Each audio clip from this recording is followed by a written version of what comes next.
now there's somebody making a decision that's going to change their life. The question is, did their morning prepare them for it? Let's find out. Mornings in the Lab with Keith and Friends.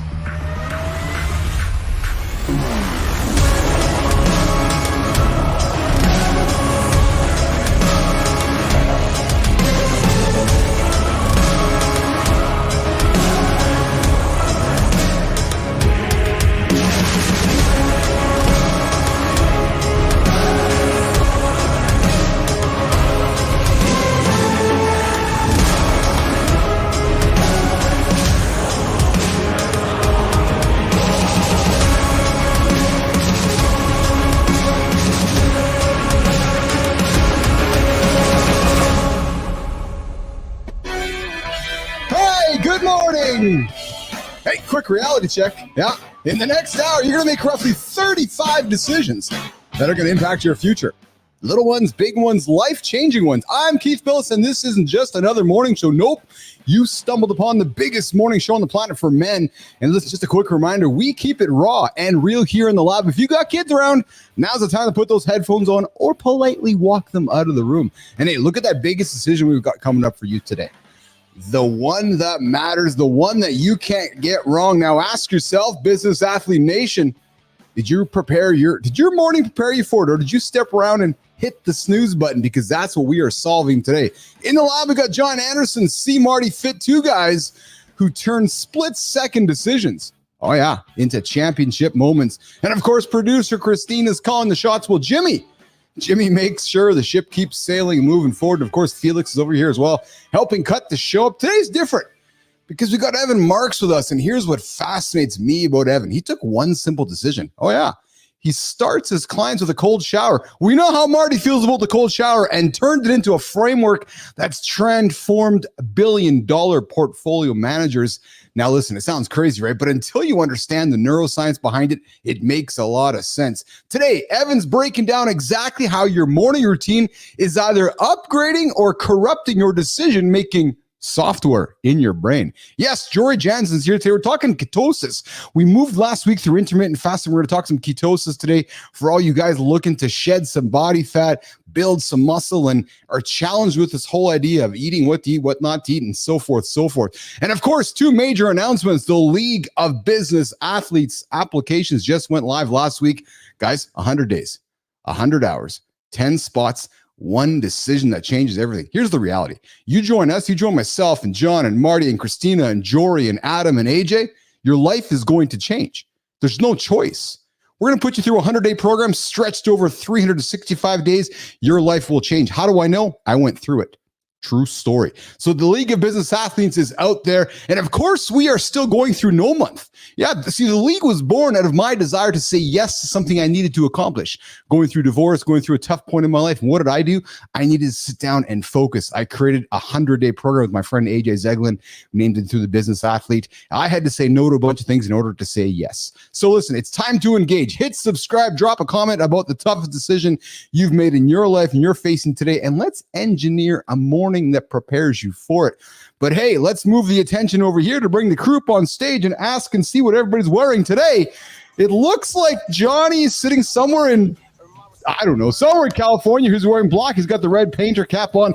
Marty's got a nice light blue shirt on with the red headset. Kristina's obviously in black on black on black. And of course, I'm in black on black with a nice hat, sunglasses on today. How's it going this morning, Nation? Hold on, great, man. What's up with the painter's cap, for the love of Christ? That's what it is, isn't it? Oh, wow. I got Marty, help me, Marty. Marty, is that a painter's cap? You gotta throw me under the bus, too? No, it is. He's worn it before, so I didn't really think much of it. Yeah, so I didn't know it was a painter's cap. I thought it was a painter's cap. He's talking about my cap. He's talking about my cap, not his own cap. No, your hat. You got a painter's cap, man. That's what I call them. I think they're great. So Jack. That's called a beret. Let's get that straight up. Oh, turn to the side, Keith. Is it though? No, they're talking about my hat, Marty, not his. I do. So, Marty, Johnny, I do agree with you. I will interchange it in my head. Oh, fuck Andersen, man. Oh, pardon, yes, Nation. It is a swearing show. Andersen. Okay, painter's cap, beret, it's one and the same, man. And Jack Dugan's in the comments going, Jack, is it a painter's cap or is it a beret? I don't know, man. I'm calling it how about a painter's beret, Andersen? I thought it was a paperboy hat. Like, get your papers. Paperboy hat too. Jesus. Yeah. Marty, I never what heard do of you call beret. Jesus, I love it. I Look love like a golf hat. Good morning, Caleb. Good morning, Jack. Good morning, Megan. Good morning, everybody in the comments. I see you guys all there today. And of course, we got Evan Marks joining us here in a moment. So beret, paper hat, and we got Jack. Yeah. Oh, Dugan is just saying, Johnny, lose the hat. No, Jack, you don't want to have Johnny lose the hat. You have to throw some sunglasses on because his. Look at that. The skull might just. That's a dome right there. That's a fucking massive cranium. Well, I thought you're supposed to own it. You're supposed to own it. I own that motherfucker. I own it to the point where I can't even get a fucking pro cap to fit. That motherfucker won't fit. I gotta wear. So you know the little things in the back where you click them together. Yes. I'm that poor bastard that clicks the last one and it never stays straight. You know what I mean? Oh, that's crazy. That's crazy. Yeah, that's crazy shit. That's right. Listen, that's when you see that real fat old man and you're like, Jesus Christ, it barely gets around the fat fucker's head. Well, that's me. I mean, you got a lot on your mind. Oh, that's it. Big brain. Yeah. Man. We also have Ron Retz here in the comments. I see you, Ronnie, on the horizontal stream. Check it out, the new camera angle today. I'm a little organized today. I organized the lab this weekend. I got this computer here lifted up. I got this camera organized here, and now I can. It's like you're recording live from like a red carpet right now. Yeah, it's all with the camera lights behind me and everything. So we got Ron Retz here in the comments. We got Good Time here. Good morning, Good Time. Good to see you here as well, my friend. Good to have you there. But hey, listen, here's the decision that's going to mess with your mind. I got something for you guys. I want you to take two identical people. Same skills, same potential, same opportunity. John, Marty, put them in the same high pressure moment. Now, one makes the call that changes everything. And then Flynn, one hesitates, loses it all. Just loses it all. What's the difference? It's not the talent. It's not the luck. It's not even the event preparation. No, it's what happened in their first 30 minutes that they woke up. Yeah. Because that first decision of the day, that glass of water you hydrate with, no, it's not about coffee or medication or cold showers or meditation. Never mind medication. It's about who you become in the moments that matter. It's when your eyes wake up and you make the decision. You look at your wrist, you look at the corner, go, oh, do I got to get up or I got to hit the snooze button? Oh, I know. You got to get up. Johnny, break it down. What's the first morning decision that tells you someone's ready to level up? Jon Andersen.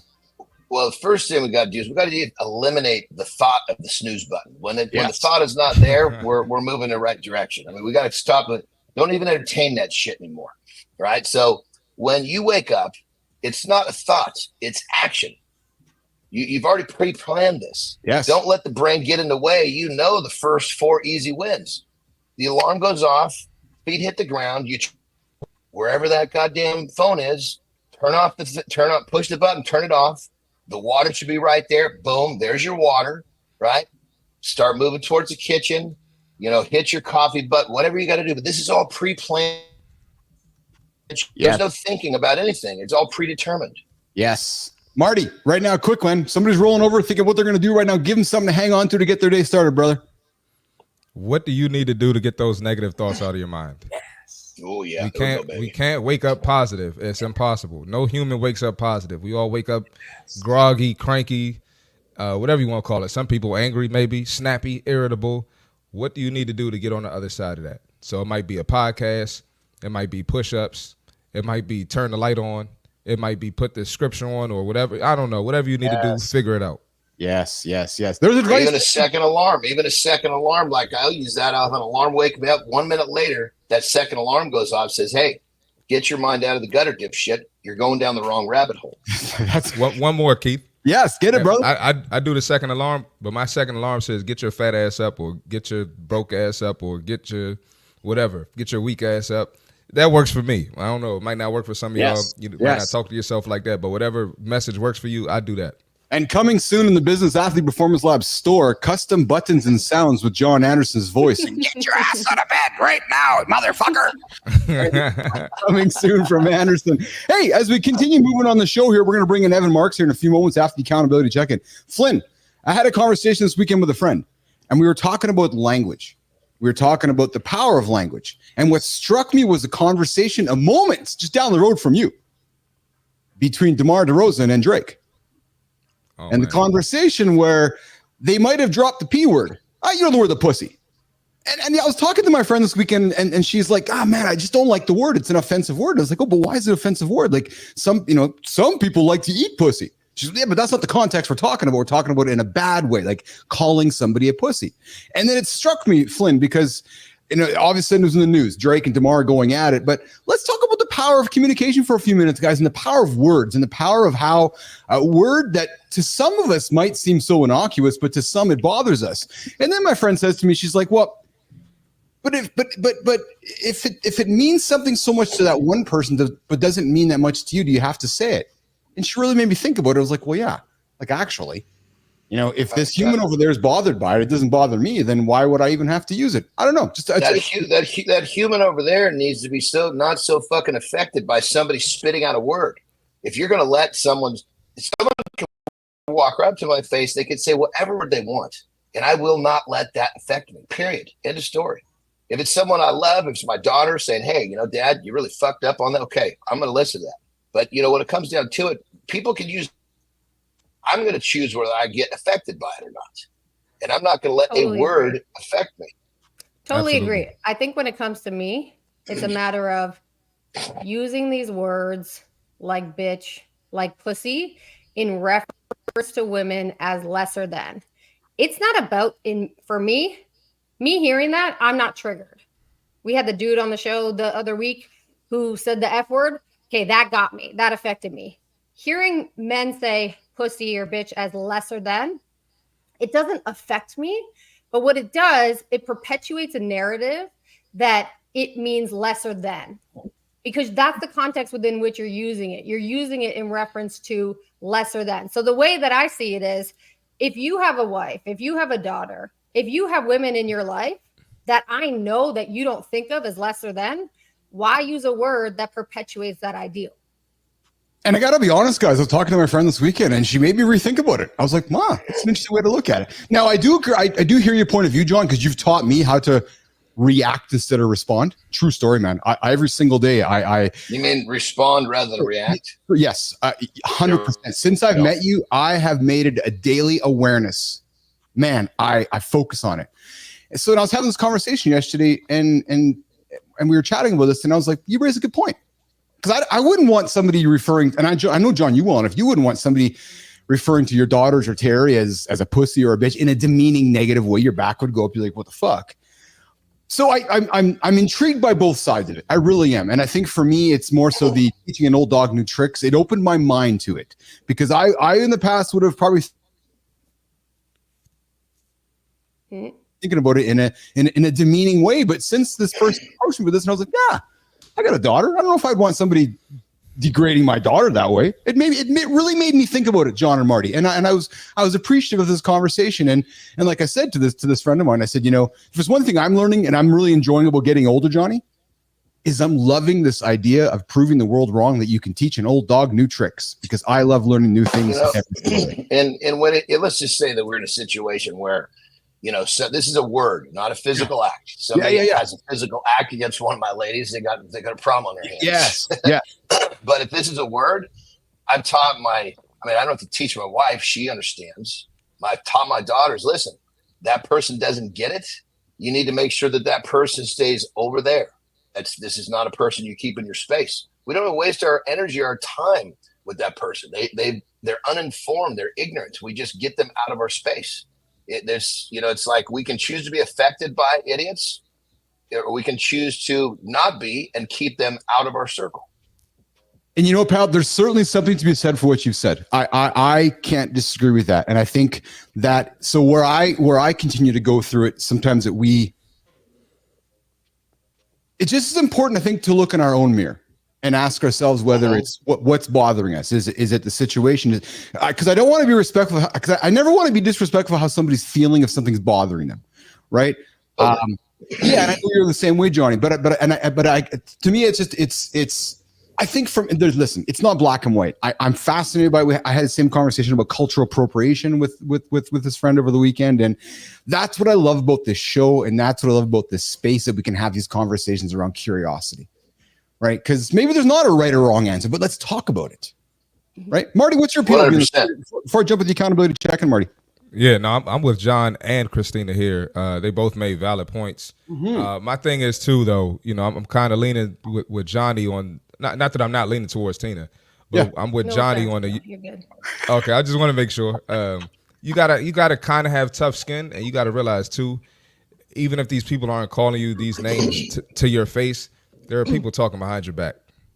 So you've got to be okay with it. You got to just learn to accept it, and you can't teach every old dog new tricks. Some people aren't going to change. They're going to find a reason to continue to talk like that, and it's just part of life. Some people are just idiots. It is what it is. So one thing I'll add too, when it comes to my side of things, I look at it as not the receiver, but the initiator.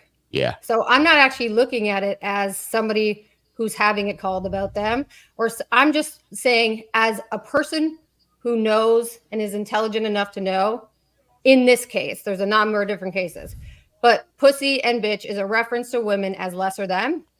Me, in terms of the words that come out of my mouth, I'm going to be intentional about how they were used, not because they hurt me, but because they do hurt other people, and I'm an empathetic person. I know I can't control what happens to everyone. And I know I can't control what happens out of everyone's mouth, but what I can control is what happens out of mine, and what I'm perpetuating or not by saying words that I'm saying. Yep. And on that level, I want to add to this that I still believe in what I said, that I will, I will choose not to be affected. I've taught my daughters to be affected, but I will be the first person to say, I'm truly sorry if I said something to offend someone, and I recognize what I said offended them, because I don't ever intend to offend somebody. And if I make a mistake, I will happily apologize sincerely. So it's two sides of the equation. You got to kind of have both. You can't just say, oh, just everybody needs to have thick skin, and then just be laying this shit on the table and fucking people up. Yeah. You got to say, look, you got to have thick skin, and you got to realize that you got to keep these people away. But then at the same time, you got to own the fact that you are intentionally not trying to hurt people with words. And if you do, we all make mistakes. You sincerely apologize and right the wrong. So you got to have both sides of the fence. You can't just have one without the other, is the way I see it. Great conversation about communication here in the lab from the conduit of communication. Keith Bilous here, Mornings in the Lab with Keith and Friends. I love having conversations like this, guys. Come to the lab, bring your topic. Let's have a safe space conversation where we invite everybody and have the dialogue and discourse go round and round. Listen, Jimmy, we got Evan Marks waiting for us. Let's get to the accountability check-in. We'll bring Evan in and keep the conversation going. All right, guys, listen, pull out your phone. Do it right now. Open up your calendar. Look at yesterday's decisions. Not the ones you told the people about. No, the real ones. The real ones you're doing. The ones that shaped your results. Yeah. Now, here's what nobody talks about. Those decisions weren't made in the moment. I know they weren't. They were made the second you opened your eyes. Not because your morning routine isn't just a habit. It's decision training. Every time you hit snooze, you're practicing hesitation. Is that the life you want, to hesitate? Every time you scroll first thing, you're training distraction. No month, the month we're in right now, November, no month isn't about elimination. No, it's about decision evolution. Yes, think about that. Decision evolution. So what low quality decision patterns are you ready to eliminate today? I encourage you, think about it. What's the first morning choice you're going to upgrade today? The clock is running. It's running. The next decision is coming. It's just around the corner. Listen, December's over there. January's over there. You're already behind. If you're laying here not moving, get up. I invite you to get up, because the only question you're going to ask yourself is, are you ready for the next decision coming in front of you? So what it is, the accountability check-in. Every day, 8:18 Eastern time. Listen, if this is hitting different, good. I want it to hit different for you. Your decisions, they need an upgrade. That's why we created the show, the accountability show. Subscribe, share, keep making those same choices. It's your call, or you can make new ones. Send this show to somebody. What's going on, Duggan? Facing a big decision today, because sometimes one morning it will change absolutely everything. All right, Jimmy, let's do it. Let's bring in our guy. Let's bring in the next segment. Going to flip everybody, everything you think you know about morning routines, because we've got a guy named Evan Marks here. Now, Evan sent me a big package of information yesterday. He's like, hey, here's about me. I'm like, oh, yeah? Oh, yeah? Yeah, I have no idea what you're getting into, Mr. Marks. Evan is here, and he's cracked something fascinating. See, while everybody's debating the perfect morning routine, Evan's in the lab turning cold showers into billion-dollar decisions. He doesn't just coach performance. No. He engineers decision. Yeah, I'm just got distracted by my note over here, Jimmy. I saw your note, Jimmy. Evan gets distracted by, no, listen. Because we got Evan Marks here, he's cracked something fascinating. He doesn't just coach performance. He engineers decision-making environments that transform stuck into unstoppable. Evan, market victories, C-suite breakthroughs, they all started with one decision that changed everything. Evan Marks, welcome to the lab. What city are you joining us today from, and where are you making decisions from today? Evan Marks. First of all, can you hear me? Can you can hear me? He's on horizontal. He's not on vert. All right, we're going to bring Evan on the vertical as well here in just a quick second here. Can you guys hear me? While we're doing that. Yeah, we can hear you, brother. We can hear you. I'm a technology idiot. You know, my kids just left the school, so I was screwed. I'm the same way. I understand your pain. I understand. You're in the right spot, brother, because I'm side with you. Give me my fax machine back. I will have a sip of my coffee while we wait to bring Evan Marks into the lab here this morning. There he is right there coming up on screen here in a quick second. And, we always like to ask the first question of every single guest what their morning routine is as we get Evan. So listen, Evan's worked in NASCAR. Dude, if the guy's worked with NASCAR pit crews, the guy can figure out the camera here, Jon and Marty. Like, I'm just telling you. The guy's been on some of the fastest. We can't see you. Press where it says mute and stop cam at the bottom left. Tech tips from CMartyFit on the vertical. Good morning's live. Good morning. Good time. Good to see you. Look at the youngsters. What's that? I love it. Marty's. I love it. He understands how to run this tech stuff. That's awesome. Good morning, Scott Brown. Good to see you in the comments as well. I love to see you guys there. So here comes Evan. There's Evan Marks. There we go. There we go. It was on the other. There was so many streaming things, guys. I'm literally. I can't believe I figured this out. By the way, killer conversation you guys were having. Yes. Thank you, Evan. Ever. People can affect how you feel, but never let them affect how you behave. Ever. Right? So, Evan, what's your point of view on this, Evan? So, I'm assuming you're married. Maybe you have daughters, wife, or females in your life? I got 2 daughters, 14 and 12. And listen, words matter, how we use them. You know, we talk about emotional intelligence. It's fucking true. I mean, we're grown adults. Use your words properly. Understand the environment you're in. If you want to use the P word, I mean, I curse all the time, but I know where I'm doing it. Yeah. I know the audience I'm with. I can talk to one client differently than the next one. But I have to be aware of one, how I want to represent myself, and also aware of how are they going to perceive what I'm about to say. Words matter. That's one. And two, we all have feelings. We're emotional beings, right? We all experience. However, we're able to become conscious of how we want to behave. Mm-hmm. That's called evolving. You know, Keith, you could say something to me that I'm offended, but if I put mental space between how I feel and how I respond, like Jon, you were saying, you tell me that's not freedom. Mm-hmm. People come on, baby. I can't control that. Like, Jon, you could say something to me that hurts my feelings. I'm a human being. I think I'm a tough guy, but you'll never, ever see me bite back. Ever. That's a really, really, that's an amazing quality, brother. Because so many people don't have that. You know, they react rather than respond. And that's where, you know, difficulty comes from. That's where confrontation comes from. A lot of times it's just a couple of quick responses a couple quick reactions that make a big problem. When if those people slowed it down, took a deep breath, and had a couple of responses rather than reactions, it could have just been worked out and everything would have been fine. And by the way, Jon, it's not, if you come at me, it's not you doing it. It's somebody in my past. When we talk about psychoanalytical, it's like, how can you, Jon, affect me right now? I don't even know you. I love your hat. I love your glasses. I mean, you're obviously jacked beyond belief. But how are you going to affect me? I don't even know you. However, That's exactly right, brother. It's exactly right. I shouldn't be able to pierce your armor. That's perfect.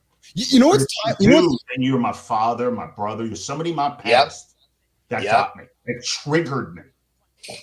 It's humans. I mean, we're not Teflon, but we do have control. You know what's timely about this, Jon and Evan and Marty, is that you guys are in America right now, and I'm here in Canada, so I really don't have a say in this at all, frankly, but I do want to offer this. The timeliness of this conversation is extremely important considering what's happening in your backyard this week, right? So just because one might wear a red hat or a blue hat, doesn't mean that you hate the guy. It just means you might have a disagreement on somebody's policy. Like, just because Evan doesn't know who Jon is, but Jon's like, yeah, well, I like this color of Kool-Aid instead of that color of Kool-Aid. It doesn't mean that Evan has to hate Jon. It just means that Jon just might like a different Kool-Aid than Evan. Evan doesn't even know Jon. And I think that's part of the problem here, isn't it, Evan? You know, it's so true. Like I was watching for 15 minutes and I was jonesing at the bit to get in this conversation. Yeah. Like Jon and I we're not that different. We're not that different. We're really not that different. He's got daughters, I got daughters, right? Politically, maybe think about things a little differently. That's programmed, right? But you're telling me that kindness with intensity doesn't win? Fucking bullshit, dude. Of course it does. So you're telling me that I don't want the best for my daughters and Jon doesn't want the best for his kids? Of course he does. There's not a common denominator that him and I both live on? Of course we do. Yeah. Yeah. You may think, I don't know, whatever you think that's going on. But it's policy, Evan. That has nothing. You don't think someone's going to have a story, Ev, I need your help. If I'm a Republican, Democrat, whatever I think, I'm there. Exactly. I'm fucking there, man. I got you. Yes.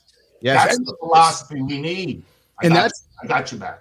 And that's just it, Evan. And I think that's hold on, Marty. One last thing. We lost sight that we're all still. Well, Keith, I love you. Use the word humans all the time. Humans first. Well, somehow that we're all human we've lost sight of that element of this whole equation. Yes. You know, it's and if you take it, what does it really make a difference? You know, what color you're wearing, you know, let's even forget about politics. You know, let's just say I don't like what, you know, Jack Smith is wearing. Well, I'm a human. Does it really matter? He likes it. Perfect. Yeah. Don't confuse policy, nation. Yeah. Don't confuse policy. Marty, I know you wanted to say something here, brother. Yeah, I was just going to say, I love how Evan pointed out, like, we all want the same thing at the end of the day. Yeah. You know, just me, you know, playing sports, you know, I was fortunate enough to, you know, spend the night at different teammates' houses, different races, different cultures, different religion. We're all not that different. Yes. We're really not that different, you know. It's so I think it's so ignorant, dump, man. You know, we all take a dump and put our pants on the same way. Yes. Yeah, so that's all I was going to say. That's just super ignorant. I hate that about our country. Hell yeah. Yeah. Hell yeah. I'm with you, Marty. Good shit, brother. Let's keep the conversation going with Evan Marks here on the center stage. Your mornings in live with Keith and friends. And this is great, guys. I did not expect the conversation to take up the whole 30 Sorry, minutes. Keith. No. I love it. That's the whole point of the show. This is magic, baby. This is magic. I had a chat over the weekend with this friend about conversation, and then all of a sudden, DeMar dropped pussy at Drake dropped. I'm like, wow, there just sets up the opening loop of the show today. It just happened naturally. But Evan, here's what's going to happen. Before we break from C Marty's fit tip, I got a question for you. Then we're going to come back and get into deep dive with Evan Marks. Get to know Evan. Evan, how we ask this question of every single person on our show. How do you start your morning? What is Evan Marks' morning routine? Well, how about this one? Can I add something to that? Yeah. The question is, how do I go to bed? I love that. Let's get it. Speaking our language. Come on. Speaking our language. I heard Come on. Earlier, Come on. How do I go to bed? That's the big. And listen, you know, when I wake up, I'm 52 years old. Let's go. Come on. I'm ready to go always. Actually, I'm ready. I can't wait to wake up. I wake up 4:45 every morning since I'm 16. I'm ready to go. I mean, I obviously take a nap because I'm old now at 12 o'clock because I need my nap. I'm with you, baby. I'm with you. All right, since I'm 32. So it hasn't been but like I do. I mean, my energy, I have to know my energy cycles. But in the morning, fucking get out of my way, man. My kids are so annoyed when they wake up at 7. I've been up for fucking 2.5 hours already. I've been coaching, sauna, ice tubs, all this stuff. Like, shit, he's up again. But for me, how we set the pace. Oh, I love it. You got to know your tempo. You got to know your own energy and how you do things. Does everybody have to wake up like me? No. But I will say one thing. You better watch your night routine because it will dictate your morning. Brother, I love that. One of the things I'd say is tomorrow's success is planned today, and that's before you go to bed. You know what that morning you wake up and your body just starts doing it because it's been mentally programmed. I love it, brother. Sorry for interrupting, but you got me all squirming in my chair. You know, John, there's a great book, Jesse Itzler. I think we know, and we know Dave Goggins. He wrote a book called Living with Seal, way before Goggins was great. Who Goggins is now? Who's a mental beast? He has a line: "Remember tomorrow." What you do today, remember tomorrow how you're going to feel. Like that second drink, third drink. Do I really have to binge Netflix at 11:30 when I know I want to wake up in the morning? Nah, I don't know about that. Yeah. Remember tomorrow, because that's when you start winning. So I've really honed in on my nightly routine. My kid's like, shit, he's in bed again at 9:45. I'm like, God, I don't know what you're doing. I got things I got to do tomorrow, man. And my wife's like, and then it's 5 a.m. I'm up, and they hear me. They're like, God damn it. I love it. I love it. All right, we're gonna do the CMartyFit tip. So there's Evan's routine. Evan's routine starts the night before, guys. So if you want to have a successful morning, it's got to start the night before. Marty, you're up, brother. CMartyFit tip. We got energy this morning in the lab. Bring it, Marty. A lot of energy. Let's get it. All right, we got the fitness tip for today. So today we're gonna talk about you need to stop focusing on motivation, right, and start focusing on your defaults. Okay, what's your default move when stress hits, when your energy is down, when life throws you off? Are you going to react? Are you going to respond? Just like we were talking about a few minutes ago, right? Most people let stress justify skipping the workout, and we don't have time for that. There's no excuse to skip your workout unless it's an emergency, like super crazy emergency. But what if by default working out is your reset? What if that's going to make you feel better? What if the workout is what's going to get you on track? What if the workout is going to help you respond instead of react?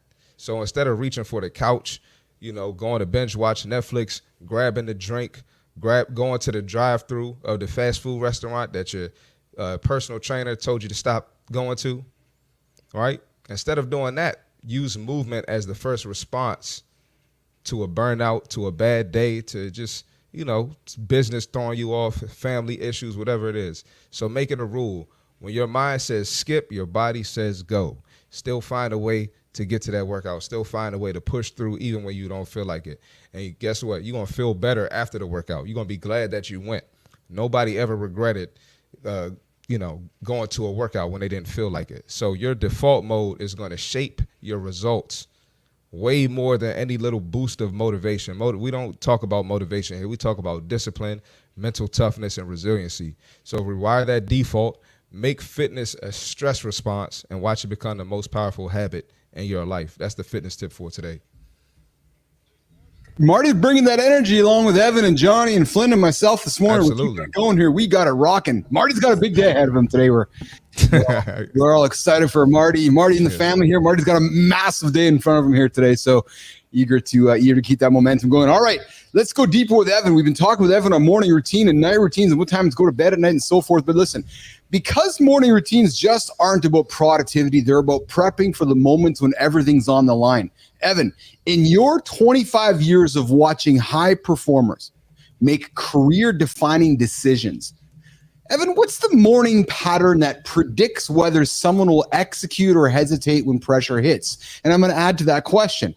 You said that it starts the night before, but when you sit down with the client for the first time or the second time, is that the first question you ask them, which is, hey, Keith, do you start your morning in the morning or do you start your morning the night before? Evan.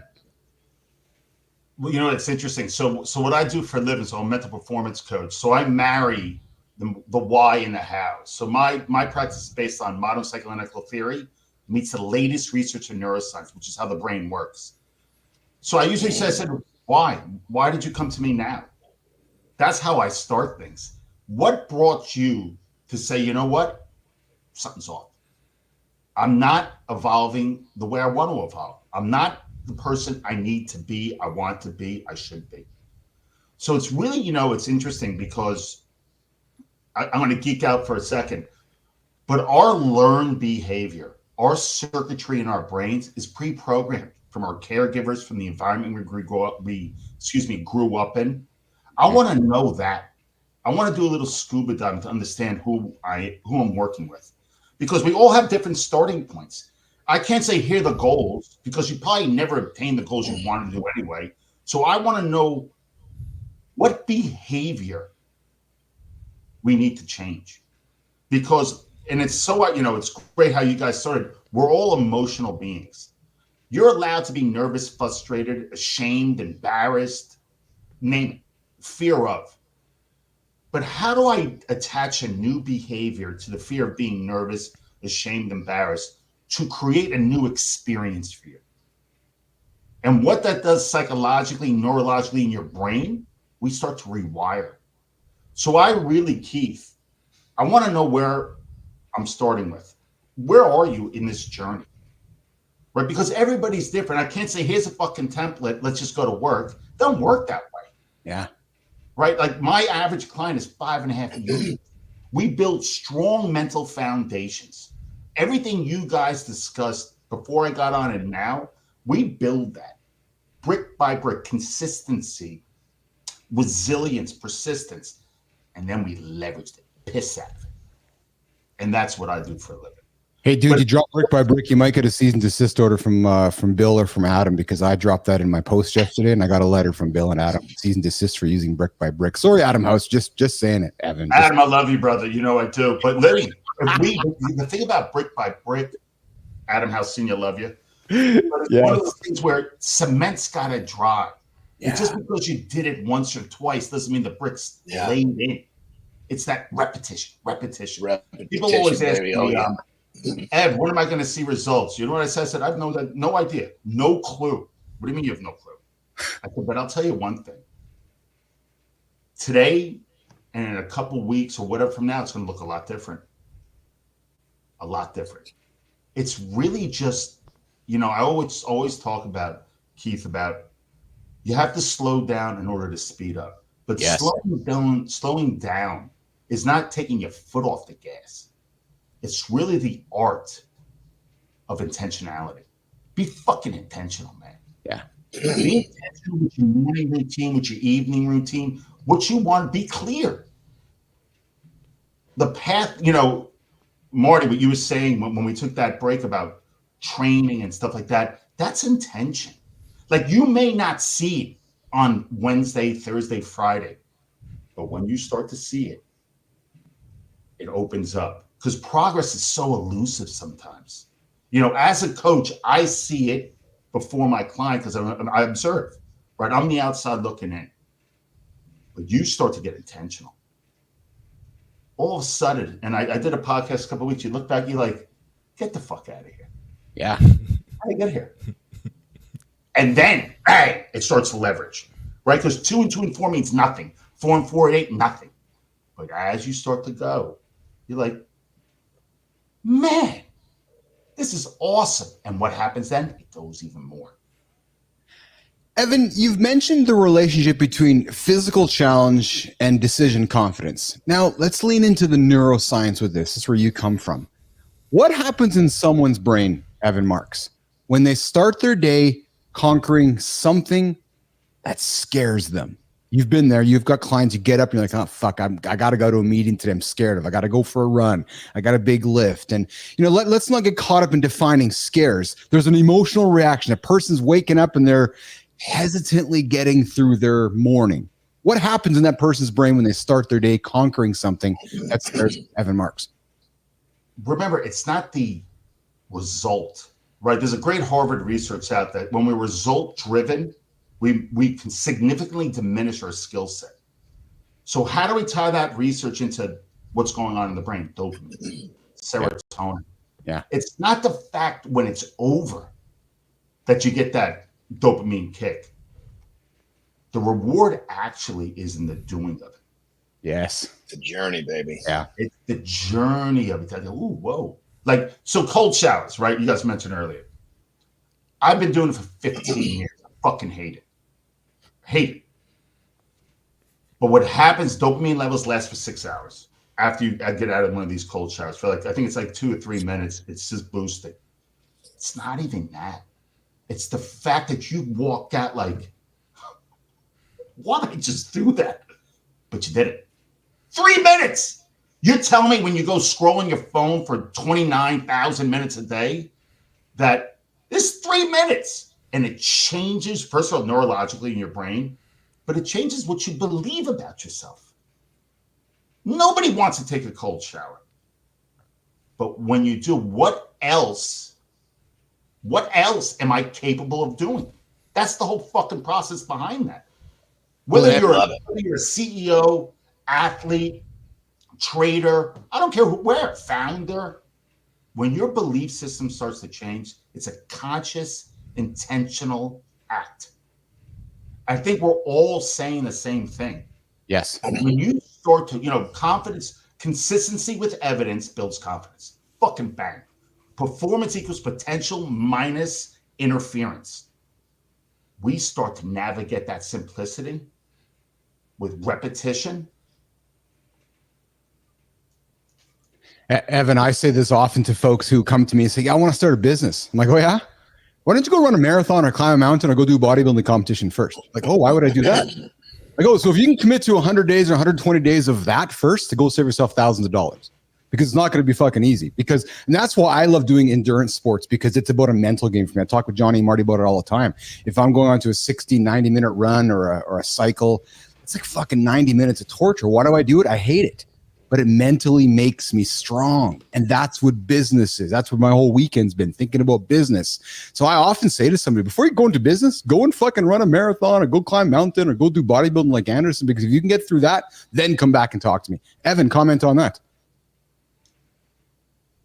I know it's so cliche, but cliches are true for a reason. Yeah, it's so true.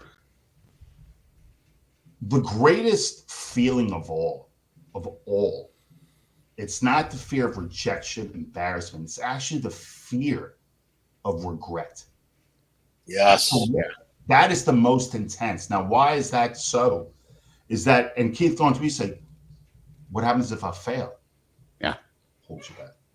Yes. I invest in businesses, and I don't pick secretaries left and right. But if I get 2 of them out of 40, I'm good. So it's almost the fact that I may fail, but what if? And Keith, you said something else. The art. I'm doing a TEDx about curiosity. Curious. What happens if I win? What happens if I actually pull this shit off? Yes. Yes. Mm-hmm. But what happens there in the brain is fascinating stuff. Is that I can't, I won't. What does Yoda say? If you can't, you won't. You try. Whatever the hell he says. What happens if? What would it feel like? What would it look like? So now in your brain, it's almost like I can't, I won't. Because curiosity in its purest sense is information seeking. So if Jon Andersen goes, what would it look like if I formed the greatest coaching, gym, whatever you do? What would that look like?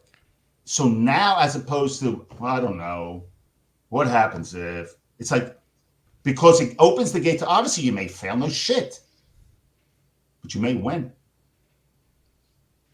And on that level too, brother, going back to what you're saying, it's, so first off, I agree with everything.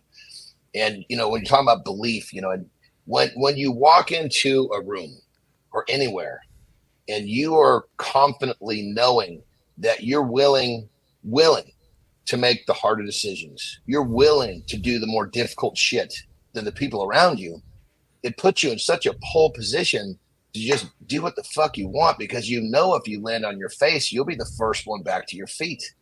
And if you can live your life this way, the world becomes your playground.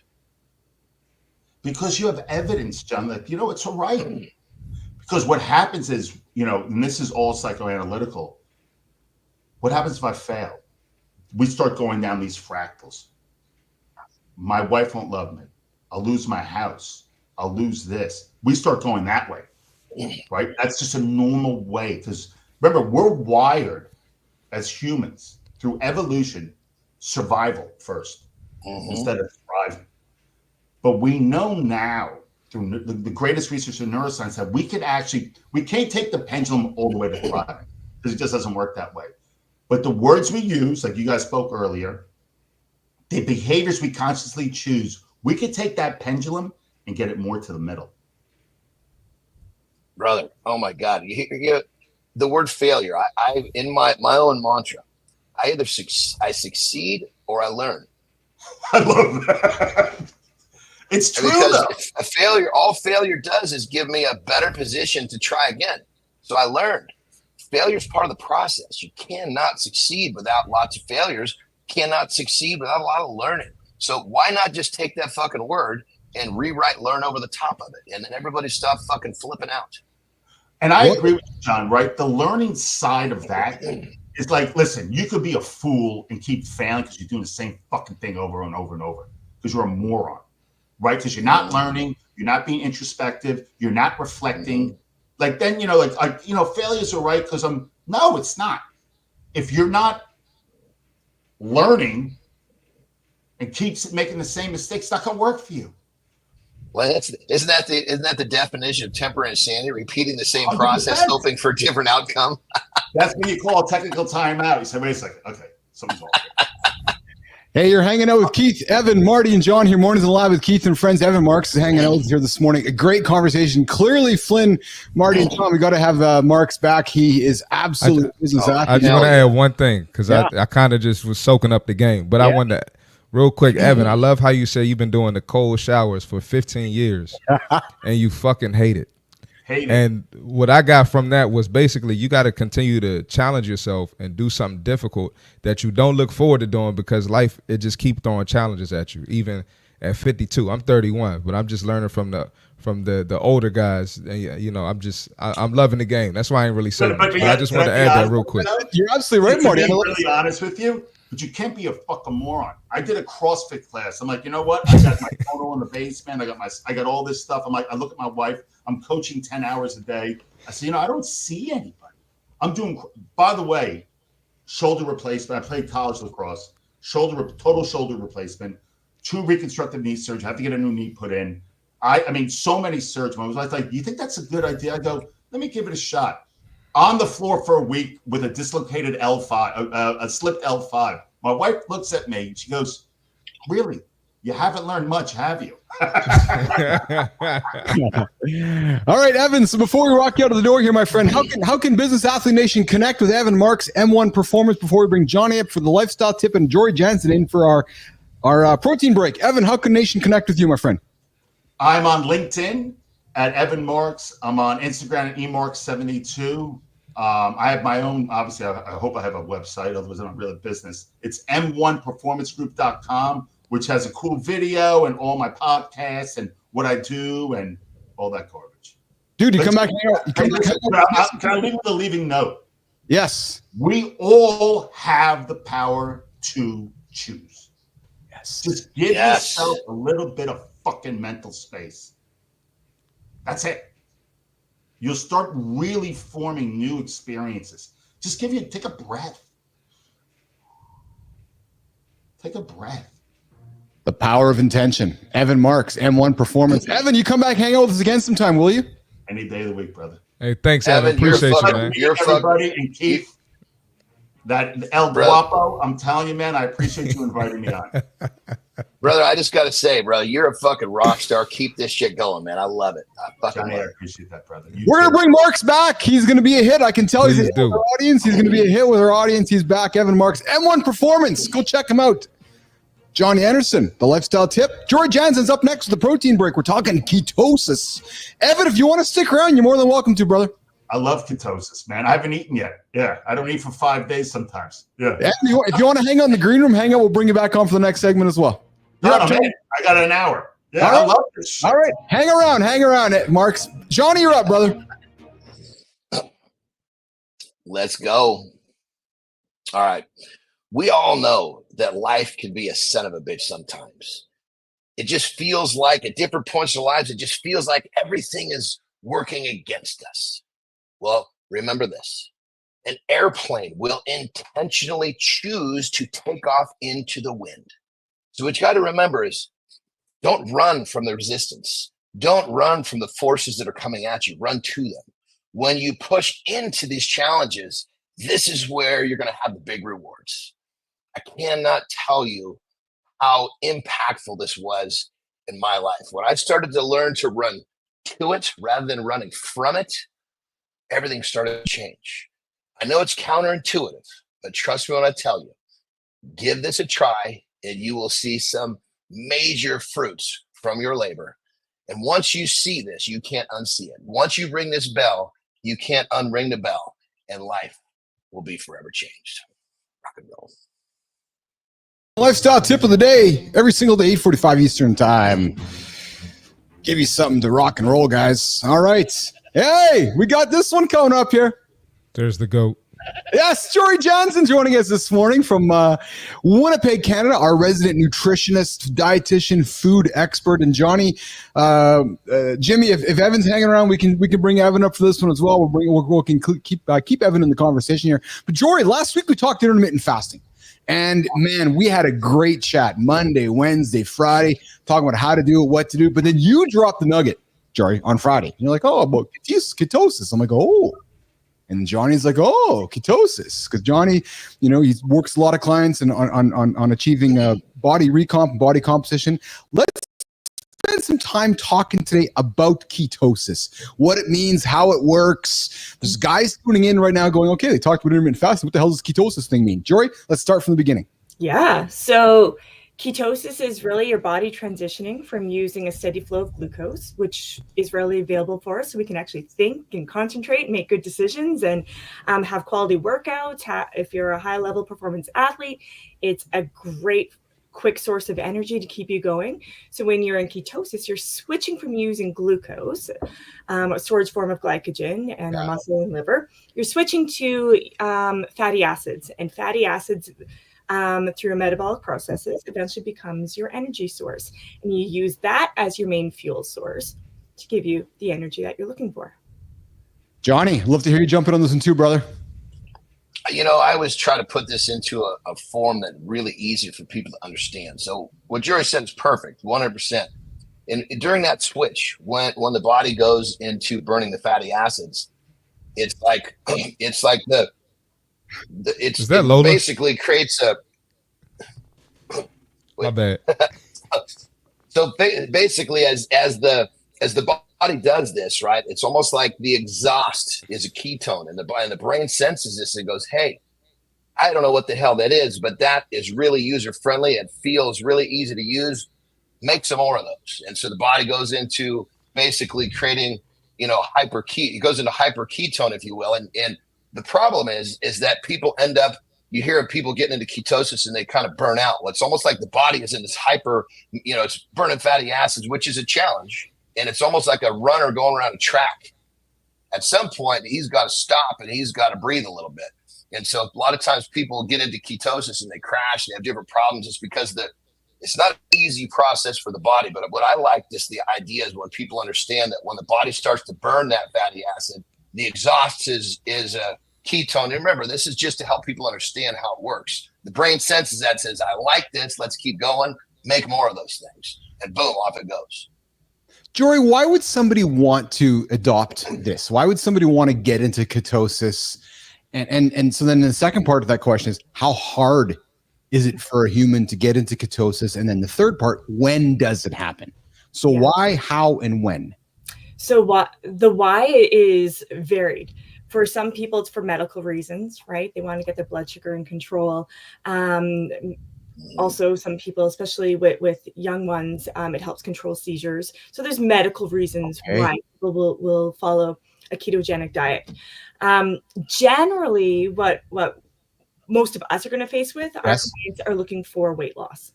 Okay. So they're looking for the next thing that's going to help them get into weight loss. So that's usually the why. Not always, but usually. Yes. And so majority of the time, would you agree? Jory, it's the majority of this weight loss. Yeah.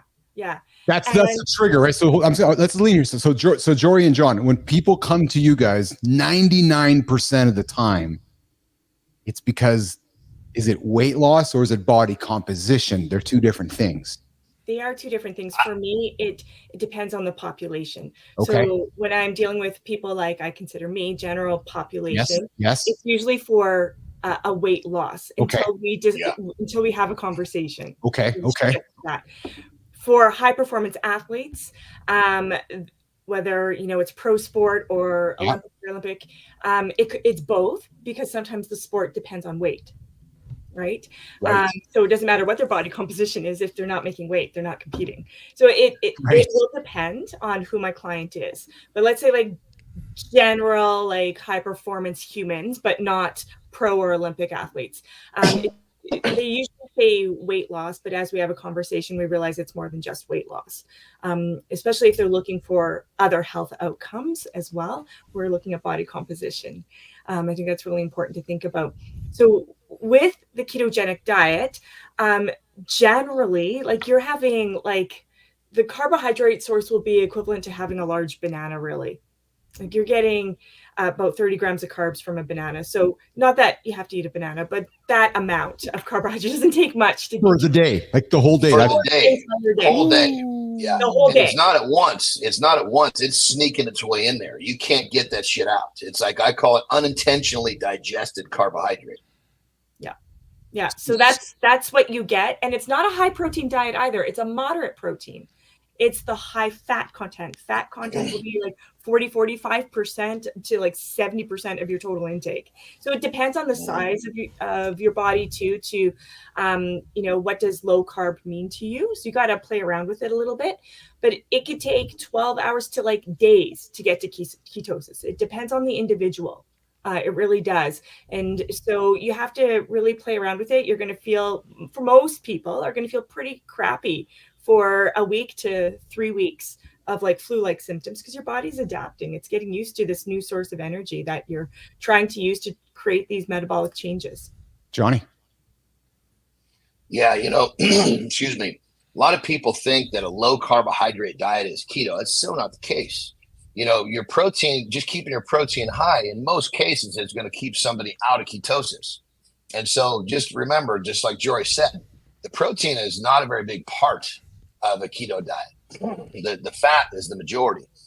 And so for those of you out there that think you're going to just drop your carbohydrate and you're going to be in a state, you're going to drop yourself into ketosis. I mean, sometimes it'll work, sometimes it won't. Everybody's very different how it happens. But just remember, if you're truly wanting a keto diet, your protein is fairly low compared to just dropping out, your carbohydrate. Marty, is this something you talk with your clients about in your world, Marty, on the athletic side? Not really. I didn't realize how much of your diet was fats on when you're trying to get in ketosis. I didn't realize that. I thought it was high protein, but not really, because most of them are focused on body composition and building muscle. Yeah. So keto isn't really something we talk about. They run it across my plate. I've done some research, but not really. Not with my clients. Yeah. So listen, Marty's got to rock and roll, brother. I know you got to rock and roll out of here. So we're gonna say goodbye to Marty here in a quick second. But Jory, I want to keep you for an extra minute if you don't mind, because you said something which really stuns me. Not stuns me, but makes me curious, and I think audience would be curious as well. And then Johnny repeated it. Like, ketosis doesn't happen instantly. Like you said, it could take up to a couple of weeks, and people are like, "Oh yeah, I'm in ketosis 3 days later." No, you're not. And I'm bringing this up, nation, because I've been there. I've been the guy who's tried fucking everything, yo-yoing, macros and ketosis and not eating. I can see you now, man. I've done all of it. I've done all the bullshit. So you can get ketosis in like days, right? Yeah, it's really got to do with how efficient your body is with burning the fatty acids. So everybody's so different. Yeah. But those symptoms of feeling like crap, which again, remember in previous series, I said, if you're going to start something new, make sure it's the right time. Like if you're starting a new career path, maybe wait. Because your body is adjusting, right? Like if I think when I was a brand new mom, like it took like years to like be normal. And I don't know if I've ever been normal again. When you try these things, and the research shows that after most of whatever it is, whether it's ketogenic, whether it's paleo, whatever it is, once you reach that 6 month mark, there's no difference between any of them. Oh man, Good stuff. Jory Jansen, you're always dropping nuggets, man. You get my brain just flying. You come in here, you leave, and then my brain goes all day thinking about things to talk about and ask. Johnny, one more thing. We got to drop one more thing on the keto thing, because people say, "Oh man, I'm going to do keto. I get to eat all this fat if they're properly informed." Yeah. And of course, people are looking at the fucking fat that is terrible. So let's just say keto or not, you eat that shitty fat, you're going to feel like you got the flu no matter what. So when you do this, you got to be a little fucking sensible about your fat choices. You can't pick a bunch of heavy, like really, really toxic fucking fat sources. If you actually will use try to really lean on your essential fats primarily for your fat sources, your body's going to react very differently. I mean, hell, if I took, and switched my diet to say 70%, like I was going to go to keto, and then I picked the average American's choices of fats, fuck, I would feel terrible. Well, no shit, you're going to feel terrible because you eat that crappy food. It doesn't matter what you're following. Your body's toxic. Yeah. At the end of the day, you know what? High fat, high protein, those keep you feeling fuller longer. So I'm not surprised people will see an initial weight loss, not necessarily body composition, but weight loss for sure. But yeah, we're looking at, long-term, this can be hard for some people. It's increasing bad cholesterol, decreasing good cholesterol, the HDL. So that can lead, if you have a family history of heart disease, consider exactly what fats are you putting in. If type 1 diabetes, I wouldn't go there. Type 2, with some assistance from your medical team, maybe give it a whirl and see if you can get some of those changes rather quickly that you're looking for, but then look for something more sustainable long-term. So that way your family still likes hanging out with you. I love it.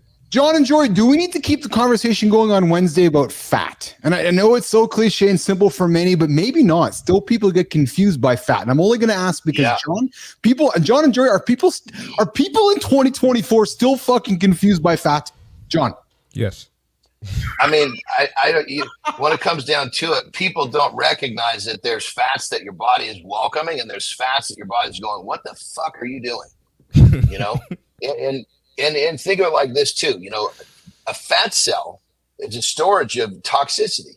So if you're choosing, a high fat version, let's just say like pork, like bacon, you got people going keto and they're just fucking crushing bacon. Yes. If it's an organic animal, fine. But YouTube, how they feed pigs, you got fucking dump trucks of garbage backing up and they're eating it all. So they're eating all that toxicity. Where the fuck do you think that shit goes? They crap some of it out, but a lot of it's in there in the animal, in the fat cell. Well, guess what? You're eating 70% of your diet is the fucking garbage that pig just got done eating over the last 2 years. So you got to really understand, there's when we say good and bad fats, there's no fucking joke here. And then you go into trans fats. I mean, Jory, the science, and I don't even think the body can get rid of that stuff. That's just fucking circulating in the fucking bloodstream. It does. Yeah. It's this is a topic that people really need to be informed on. Well, that's what we're going to do then. Jory, Johnny, we're going to keep the chat going. I dig this, man. Every Monday, Wednesday, Friday, we start this chat and then it goes into a direction. And then, Marty, nugget after nugget just drops out of Jory's mouth and Johnny's mouth. And it's like playing fucking ping pong, right? And then we just leave us and we just learn something. So, Jory, thank you again, as always. Final word to you, Jory Jansen, before we say goodbye. We're over time. Final word to you before we say goodbye. Jory. My final words is let's keep the conversation going because I think there is some myth information out there, right? So let's keep it going and just help people make informed decisions at the very least. Because you can't get fat with fat. You can. And you can. So as Johnny says, you can get fat with fat or you can lose fat. What is it, Johnny? The man who wakes up happy or sad can be the same man or whatever that saying you have. Marty, shut up. Well, I mean, when it comes down to it, it doesn't. You make poor decisions with your diet. It doesn't make a difference what you're eating. You could get fat. Yes. Yes. Well, all right. Marty's got to go. Marty's got a big day ahead of him. I see y'all. Jory, have a good one. We'll see you Wednesday, okay? And it's the man who says he can and cannot. They're both right. All right. See y'all later. See y'all tomorrow.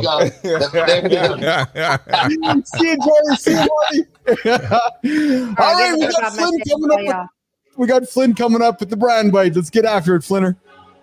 Let's do this. Let's do this. Come on. Let's do this, folks. Okay.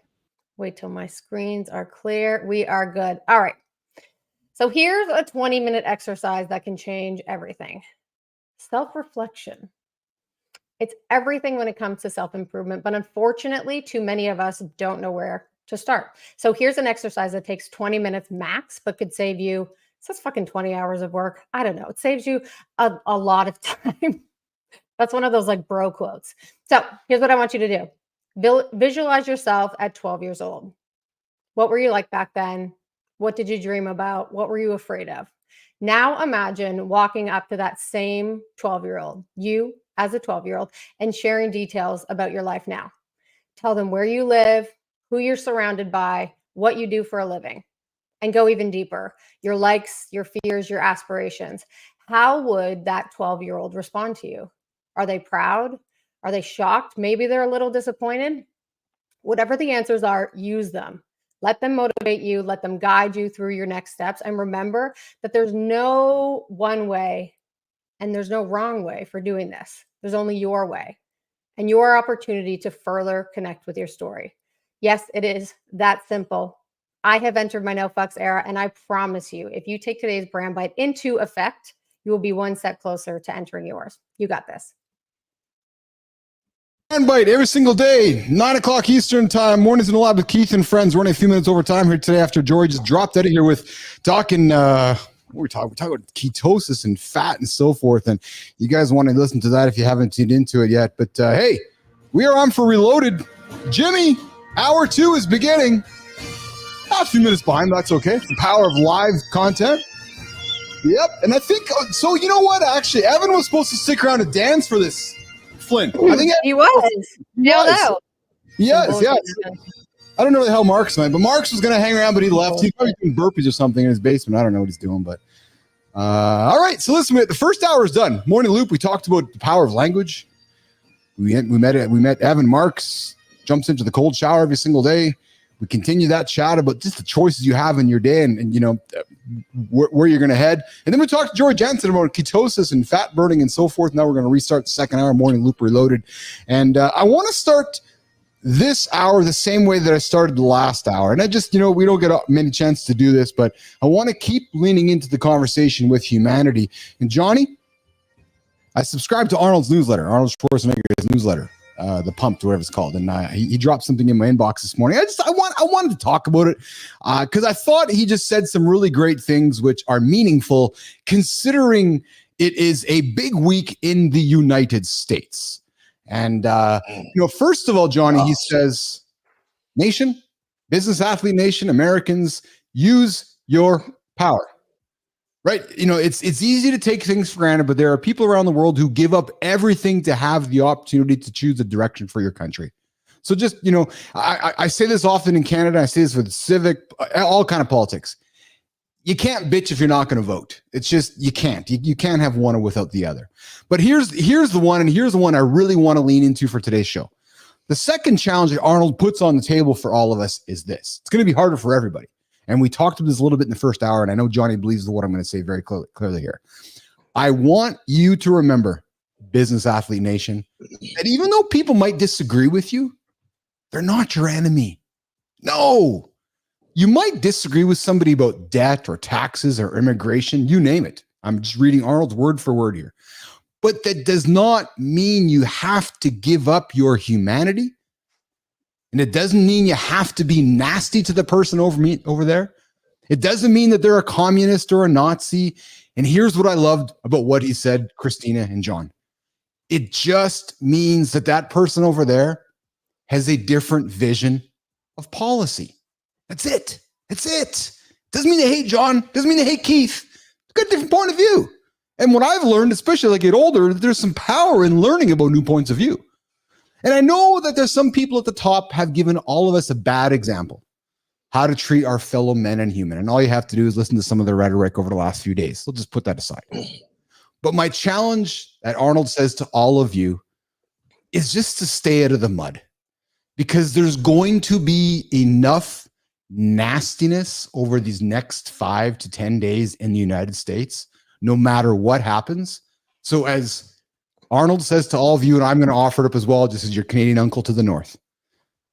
I encourage you, you know how to, as you start your day, rise above it. Be the human. Wherever you vote. I really don't care how you vote, frankly. It makes no difference to me. I just want you to get out there, make a decision, be human about it, and love the person across the table. And remember, it's a policy that you might not agree with. It's not the human that you probably don't like or agree with. Johnny. First off, of course, I agree with everything. But I think if we took this whole concept and we boil it down a little bit, let's start off with, if we can, well, I shouldn't say we, I can't include myself in this one, but if those of you that are commuting to work every day, if you could keep from flipping off your fucking neighbor in traffic, yes, that's a good start.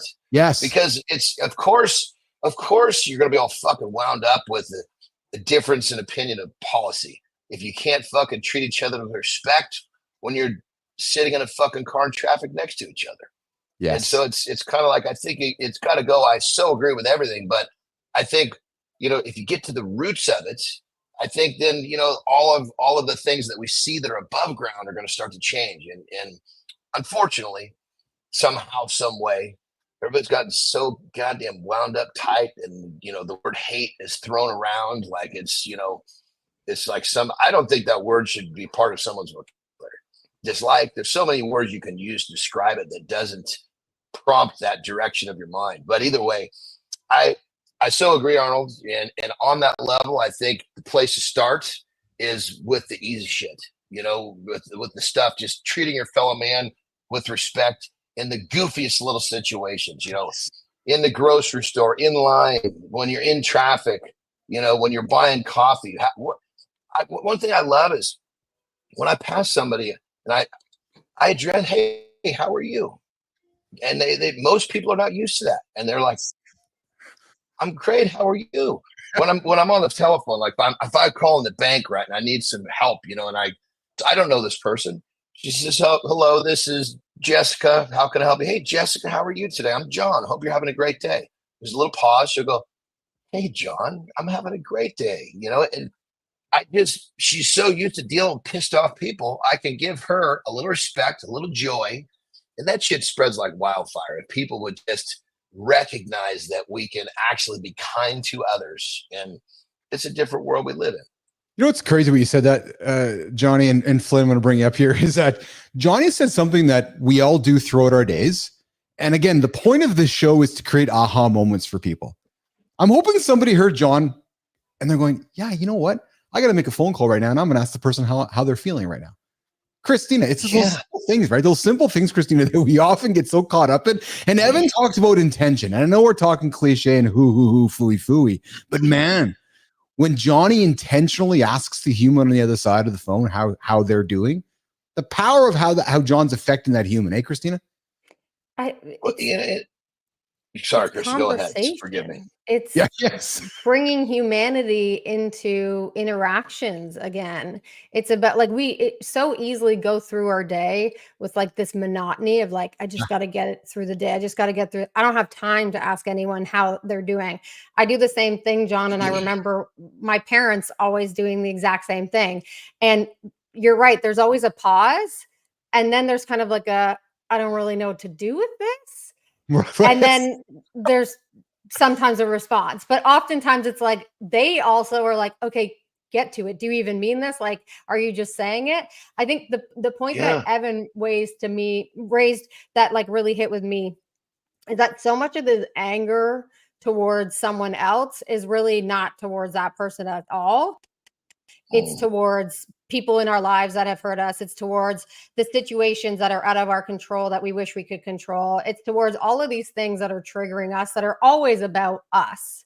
They're not about that person or that individual. I think at this position in this moment in time, particularly in the US, but in a lot of places in Western countries and in North America, people are unhappy. people are really, really struggling. And I think they're taking it out on other people in an external way versus looking inward and saying, what can I do to control this situation? And what can I do within myself to actually make myself happier, with the hope that those around me will benefit from that as well. Well, and break this down into like, let's take that. We're actually giving somebody a little joy, a little kindness. But then the second dimension of that is like excuse me, in a coffee shop, you're saying hello to the person that's taking your order on the telephone. It's wonderful to make them smile, but what you're also doing is you're giving them a little joy, and it's helping them do their job a little bit better. And guess who they're doing their job for? You. So it's like this positive vortex, I mean, that person on the other end of the telephone probably has the ability to do a lot more for you than they'll let on if they think you're a cocksucker. No, I can't help you do that. Sorry, I'm gonna have to send you to. You got to go to the center of the department. If you've ever worked in one of those call centers, which I know I have, I think Keith has, you have way more power than you're about to. Yes, but when you're kind to someone, you'd be really surprised at how when you're kind and you're giving them a little smile, giving them a little joy, they want to help you. You have a great experience talking to them. They feel like they had a wonderful experience. It's a job well done. Everybody wins. It's interesting because I see a comment here. We're going to get to the end of Jim's segment in a quick second, Jimmy, but I see a comment here from Jack Dugan, and he's saying, so sad that we have to explain that being kind and encouraging to a stranger is okay. You're right, Jack. I don't disagree with you, Jack. But the reality is, it seems to have left parts of society. And I feel like we have to have the conversation because, Johnny, in Canada, we maybe are a little more kinder than our American friends. So just going down the street and saying hi to people is a little more normal. But I hear you, Andersen. I hear you, brother. I mean, and the thing about it is, I get so much joy from smiling at someone and saying, hello, how are you? Their reaction, that's what creates the joy. Yes. And it's like, we all have complete control of, we can produce joy for ourselves and others, and it's all works as one. And it's just because it's just, I mean, get right down to it, going back to this whole conversation earlier, we're all human beings. Yes. And if we strip away all the bullshit, what do we want? We want to enjoy our lives. We want to be happy, and we can, if we work just a little bit together, it's pretty fucking easy. Oh, I love it. One thing I want to say too, by no means are we saying that this is easy. By no means are we saying that this is going to like change all the hardship that's fucking happening in the world. It's just say hi to your neighbor. But what we are saying is that you can control parts of this, especially in these moments right now where everything feels out of control. Yeah. Take your piece of power and control that piece of it, that one little thing, and stick with that, because that's going to be way more powerful than sitting there and bitching and moaning about everything that you're unhappy about. Yeah, and on that level, I so agree, Kristina. The message is not, hey, make somebody smile on the way to work, and we're not going to have problems and with the shit that we're in with our, our political world. But what it is saying is, hey, just like we preach on the show, start small and focus on the shit you can control. And funny enough, the shit you can control is actually going to make somebody else happy as well. What's fun? It's really fun, John. And I alluded to this at the beginning of the show about teaching an old dog new tricks. I've loved embracing the word intention with certain things because it's really fun when you're intentional about things. So John, I'm hearing you say it. When you're intentionally kind to somebody, you have that intentional kindness, and then you get something in response. It feels pretty fucking good, doesn't it, Johnny? You're like, yeah. Well, and check this out. I got to share this because, I have to go out into the world when I know I'm going to see people. Even when my wife comes out of the bedroom, I have to be intentional about greeting her and doing the things that I do to make her help her understand how I feel about her. But going out in the world, it's almost like we've got these defaults just to kind of put our heads down and just do like this versus before you step outside, you know what? I'm going to greet and smile at the next person I see, and boom, you get this feeling like, oh, I want to do that again. And that's how your day starts to unfold. So you can get this ball rolling just by understanding, being intentional, like you said, Keith, you do it to the first person you see, and your brain will give you some chemicals that makes you want to do it again. The next thing you know, you're saying hi to everybody, you're smiling at everybody, and you're having a fucking great day. When I watch it often with Lauren, Kristina, sometimes I got to admit, guys, it drives me nuts because she's so kind and her personality is so loving, and I love those attributes of her. But sometimes, like Lauren, like not everybody wants to say hi to you, but she's like, no, but I do, and I love her enthusiasm because she's so kind, and everybody she talks to, they love her because her kindness, Jon, Kristina, is always coming through with intention, and I don't know how you cannot like that kind of human being. Like, honest to God. It's so true, brother. And the thing about it is, we're doing it for ourselves. Yes. I feel good doing this. Yes, and if the person doesn't want to, if they don't want to respond, they don't want to play ball, no harm, no foul. I get it. I hope you have a better day tomorrow. And if I get another chance to smile at you, I'll do it again. But I'm doing it for me. Yes. And from the standpoint of I'm not doing this because I'm expecting something in return.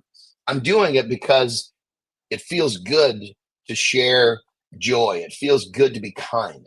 And most people will respond. They don't have a choice. It's a rest. Sometimes they're a little puzzled at first, but then they'll smile and you're kind of like, whoa. And you can see that you've affected them and you feel good for helping them see the sun in their sky. And it's like, it's just this positive vortex. Next thing you know, it's like, fuck, man, this is an amazing day.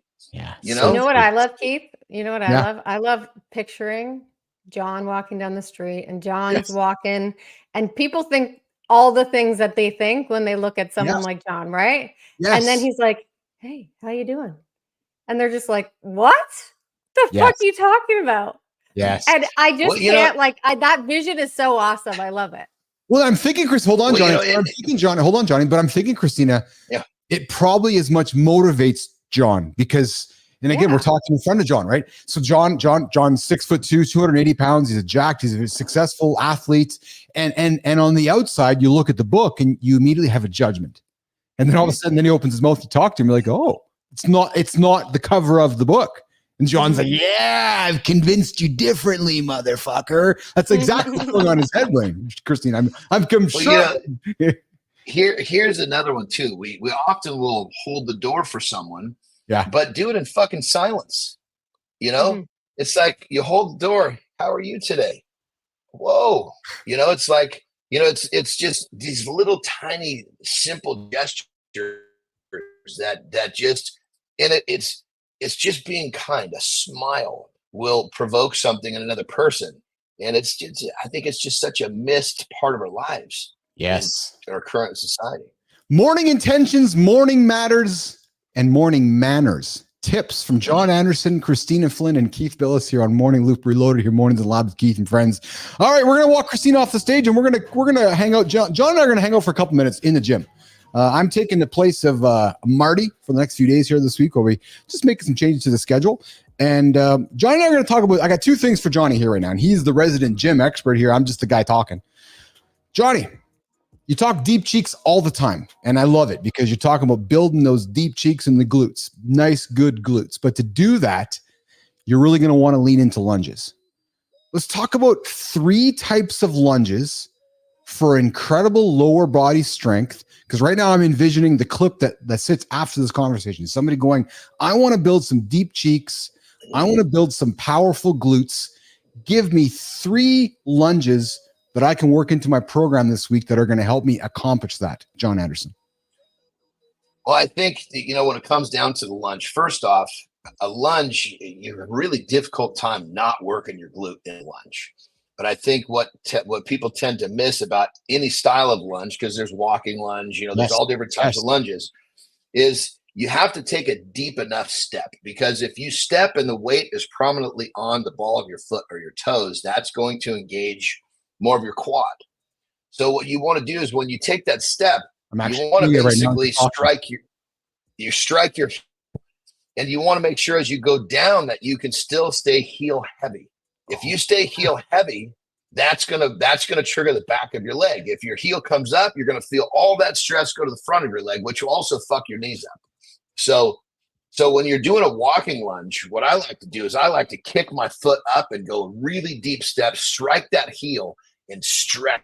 I want it to be a big, open, deep step.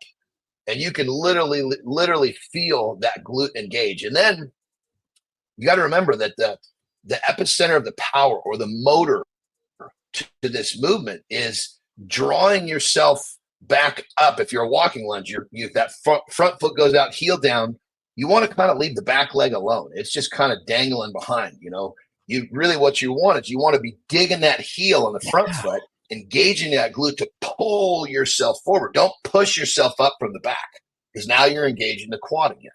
So I think what's more important, rather than talking about different styles of lunges, is to understand the concept. I like that, Johnny, because I've been lifting my whole life and I've been doing squats and lunges. And as you're talking, I'm literally I'm describing to the people listening right now. I'm just moving my legs around, and I hear what you're saying, and I can feel it.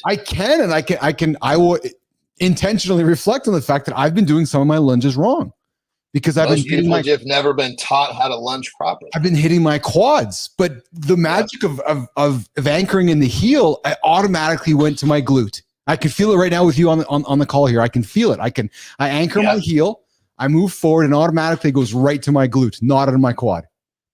Well, people say, goodness, sometimes, especially on a reverse, where you're standing still backwards, right? People say, my toes hurt. Well, it's because you're fucking pushing off from that back foot. Yeah. You don't want to push off your toes. That's why your toes hurt, because you're fucking digging on them. You're just supposed to touch that thing down, then basically dig the leg that's still when you're, how would I say it? So when you kick your left leg back, right? You want to basically dig your right heel into the ground to draw yourself back up. Don't push off that back leg, because if your toes are hurting, I just fucking Nation. You got to watch this, man, and try it, because I get it, Johnny, because I'm stepping back. I've been fucking doing it wrong for so long. Well, check it out. So step back and push off your back feet and feel the fucking strain in your toes. I can. That's what I'm saying. Okay, now do it again, and don't think about the back foot. Dig that front heel in. You toes at all. Yes, man. So if you're having toe trouble in your lunge, that's because you're focused on basically pushing off from behind you, and it's not a push off behind you movement.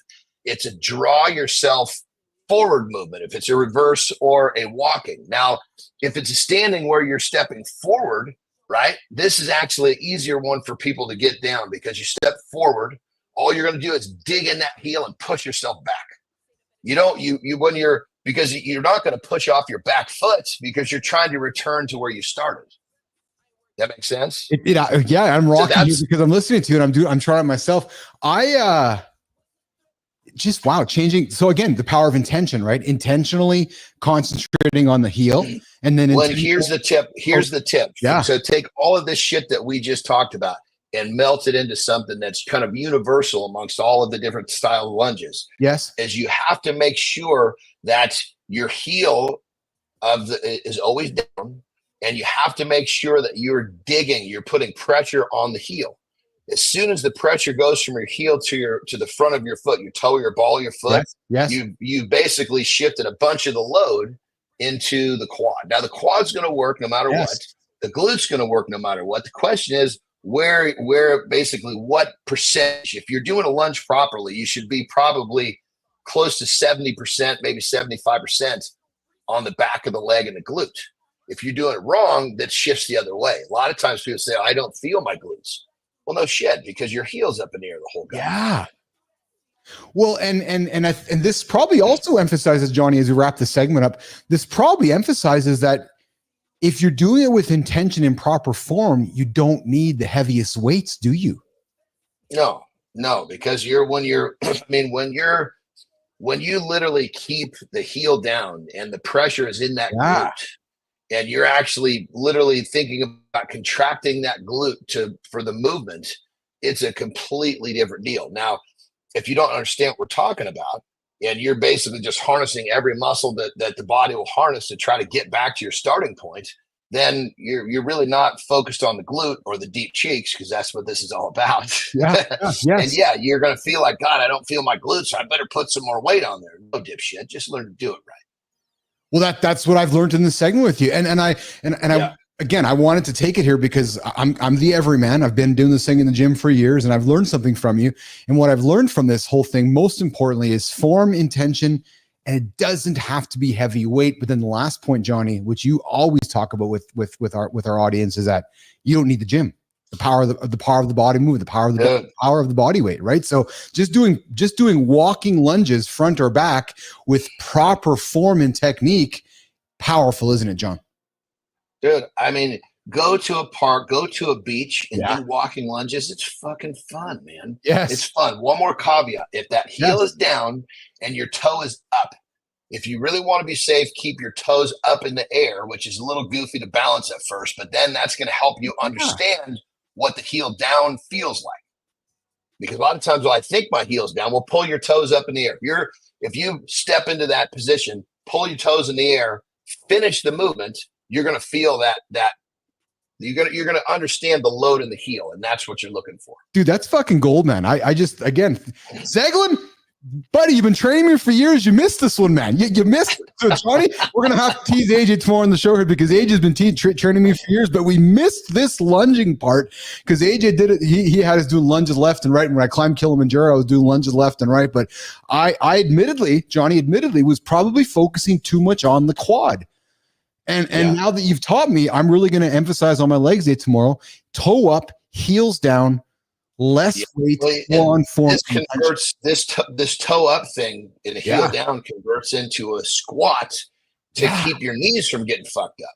Because most people at the bottom, their heels come up, too much weight goes into the quad, which goes right to that patella tendon in the front of the knee. Yes. People are like, squats hurt my knees. Well, no shit, you're doing it wrong. Yeah. If you literally, when I teach people to squat, kick your shoes off, pull your toes in the air, squat now. Don't let those toes touch down. All I tell you is toes in the air, shoes off, toes in the air, right? Yes. And I want you to do a squat, but I don't want you to think about bending your knees. First movement is send your butt back. Your knees will bend as a positive side effect. Yeah. And they're like, wow, that feels a lot different. Yes, it does. I enjoy squatting without shoes or flat shoes, or in the past those Vibrams, those shoes that have like the toes in them, like where you can really focus on keeping flat feet. I thoroughly enjoy that, man, because I get good form. I focus on my heels because I'm correct, right? I'm focusing down and letting my here's the thing. Most people think they're focusing on their heels until they do it with their toes up. Then they're like, holy shit, I guess it wasn't focused on my heels enough. Yeah. All right. Good stuff, man. Good stuff. We're going to keep the chat going in the gym with John and Keith here this week. We're going to bring Marty in as well here along the way. But Johnny, some things I want to talk about with you is how we use mirrors. Sometimes we as guys are scared of the mirror. Maybe there's ways we can use the mirror to motivate, inspire, and help us. Let's talk about that this week. And I also want to talk about burpees. I know you're a big fan of burpees, but burpees might be the number one fat burning exercise we as human beings could be. Hey, Johnny? You know why they're great? Because nobody wants to do them. Yeah. Yes. And when you're doing something you don't want to do, starting off your day doing anything you don't want to do, even if it's just 10, you're off to the races. So then we'll take a page from Evan Marks before we walk in Kristina. And I know you got to rock and roll here, Johnny. Start your day with a cold shower for 3 minutes as per Evan Marks, and then move to John's favorite burpees, and then come back and talk to Keith and John, see how you're feeling, because you're probably feeling pretty good. Hey, Johnny? Cold shower to burpees, right? That's it. The burpees will warm you back up after the cold shower. That's it. All right, in the gym with John and Marty. Standing in for Marty is Keith Bilous here. Mornings in the Lab with Keith and friends. Johnny's going to rock and roll out of here, and we're going to bring Kristina up here. We're going to go to Community Corner. But before we go, Johnny, quickly, highlight from today's show for you. I thought Evan was a rock star, man. He was a rock star. He was talking my language, baby. It was good shit. So it's just so nice, as I talk in a certain way about the brain and neurotrans, and it's like, it's so nice to have somebody else come on and do the same thing, because it's like, sometimes I feel like the Lone Ranger because people don't understand how powerful this shit is. I'll keep preaching my thing, but it's just so nice to have other people come and join the party. And it's because the power of the mind is far more powerful than anything else we have. Yes. All right, Johnny, I know you got a big day happening in California there. You get after it, my friend, and we'll knock on your door. What I'm doing? You know what I'm say hi. doing? I'm going to the golf course, baby. We're doing nice. content on the golf course today. Come on. And Flynn, I know how that looks. I'm envisioning how it looks. A cigar, some golf gear. Johnny's gonna look jacked. I got some hamburgers in a fucking Ziploc sack. As soon as I whipped that out, well, you saw the last time I was golfing. I whipped out. I got a cigar here, and I whipped out a burger. And I got my phone, and there the fucking videographer was all over that. He was like, "What the fuck is going on here?" He's like, "Dude, you're a gangster." I said, "You can call me whatever you want, but I'm gonna do over here and do my thing." You're a gangster. Jon Andersen, the gangster. You get after Johnny. Always appreciate you, brother. You have yourself a great day on the golf course. We'll catch up with you later. And of course, we'll see you in the morning. All right? Absolutely, guys. See you in the morning. All right. Okay. Johnny's out of here, and Keith, Kristina are left here in Mornings in the Lab with Keith and friends. We're going to pivot to our community corner segment, Jimmy. And today we are going to feature an accomplished comedy writer, Kristina. Comedy writer and speaker, and this creator has written for some of the most iconic shows, not including Mornings in the Lab with Keith and Friends. No. Earning 7 Emmy Awards along the way. Maybe we can win an Emmy for this show. Maybe somebody along the way will want an Emmy for an Emmy, or maybe or maybe we can go for a Grammy. I can start singing. No. And we could get a Grammy. No, not if that's your voice. This creator is also a master of human and business. And Jimmy, we need to keep the singing part when we cut the creator spotlight for the creator we're going to celebrate. When it goes across all the platforms, we want to keep singing. Voice for the Grammys. And then this human has a deep understanding of connection. Oh yeah. This human who we're celebrating uses humor to help professionals build trust and create meaningful business relationships. She's an advocate for authentic communication, which is good. And she is also a comedian and a speaker. Awesome. We might have to have her on the show so you guys can actually have a comedian on the show and actually have a speaker on the show who's not me. She shows leaders how to harness the power of laughter to improve communication engagement. So today's creator spotlight is somebody who we are going to celebrate. I'm going to move my attention to this camera over here. Today's creator for Mornings in the Lab with Keith and Friends is Beth Sherman. Hey, Beth. Hey, Beth. Hey. Apparently you're funny. Yeah. So we want to have you on the show because I'm not funny, apparently. So if you want to be funny, we want to have you on the show. She's about laughter connects, harness the power of humor to create and nurture business relationships, speaker, comedian, Emmy winning comedy writer, an American in London. Kristina Flynn, why are we celebrating Beth Sherman from London, as Marty would say, London, England? I fucking love Beth. When I came across Beth, immediately I was like, I love this woman. She is just real. And she is like, she doesn't hold back. What I love most about her is that, yes, like 7 Emmys. She's written for Letterman, Leno, Ellen. She's been and was on the road as a comedian herself for many, many, many years.